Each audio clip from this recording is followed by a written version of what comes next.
A major battle began today over copyright. Corporations truly will control our collective memories. I think it's great. What right do you have to silence me? Want to go shopping? They don't have the right to stop you using their materials. You can never use it for anything without my permission. Censorship is bad for democracy. Publishers say Jib Jab is violating copyright laws. We need to start to assert ourselves as citizens, assert ourselves as creators. You have those rights. What's the big deal? Copyright expansion is un-American.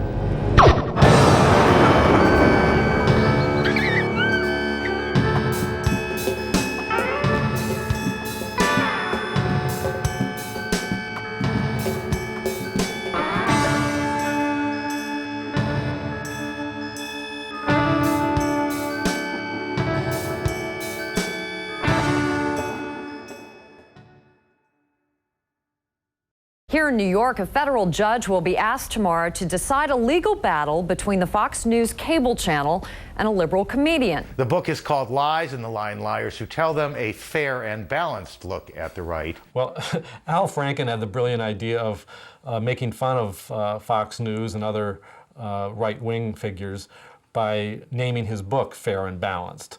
Astonishingly, Fox sued him for violating its trademark because the Fox Television News likes to advertise itself as fair and balanced, and that's apparently a trademark term. So it's a case of either you defend yourself or you let fair and balanced just slip into the public domain like words like elevator and cellophane and so on. This is an example of really outrageous conduct by, in this case, a trademark owner. Clearly nobody was going to confuse his use of fair and balanced with Fox's. He was clearly making a commentary on it. You know, has the highest level of First Amendment protection.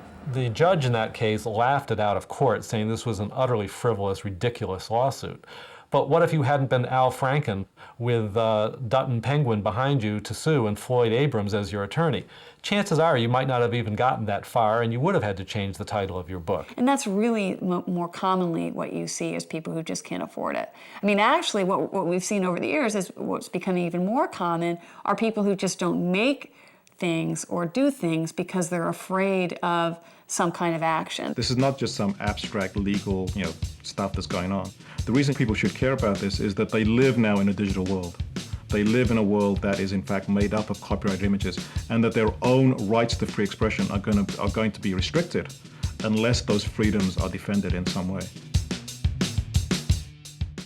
The clearance culture is basically the assumption that the copyright holder's monopoly is absolute, that I can control every aspect of use in any form of any way of representing any aspect of a copyrighted work, and that in order for you to portray that work, you need to get clearance from me, the copyright holder. The cost of that is multiple. One of the costs is that filmmakers face very high prices for their for documentary works. In a world where you've got to clear every single bit of artwork and anywhere in your shot, or where you can't include clips from other shows without getting permission, those people can't create their art or their expression under the existing rules. I mean, there are just tons of examples of this clearance culture run amok, and one example, a vivid one, is the song Happy Birthday to You, which can cost enormous sums of money if you want to include it in a documentary, because Happy Birthday to You is still under copyright. In Hoop Dreams, there was a scene with a birthday party, and they had Happy Birthday playing. You have to license Happy Birthday, and those costs can be $10,000, $20,000 for a few bars of Happy Birthday. Happy birthday, dear. Happy birthday to you.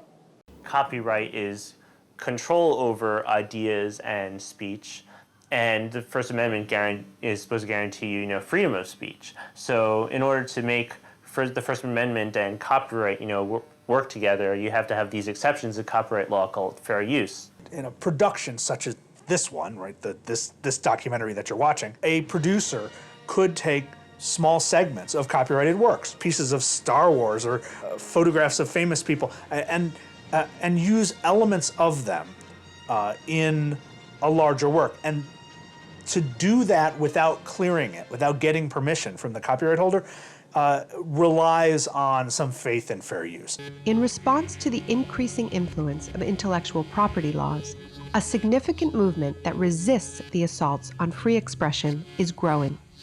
This movement is diverse and decentralized.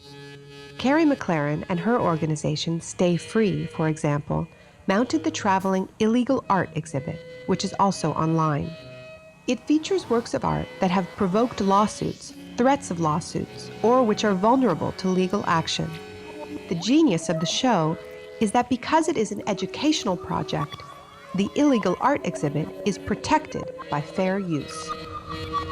And the purpose of it, and the reason we started it, was really to try to put a human face on the copyright debates and to kind of illustrate how the expansion of copyright law is really affecting artists who work in different media.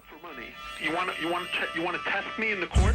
If we did not buy ownership, we bought exclusivity. And if you want to try and check me out, and you go ahead and try and do something with it, and I'm going to sue your ass.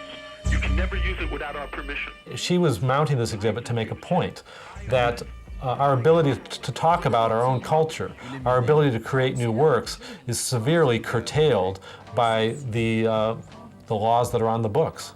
So what I think is really important, why young people need to know about this, is that if there's a right that you have that you never knew you had, you aren't going to complain when that right is taken away from you. If corporations take the rights away from video artists today, they're going to be taking away the rights from you tomorrow. I personally am not a copyright basher. I view myself as a copyright defender. I think it's a great system so long as it stays within its bounds.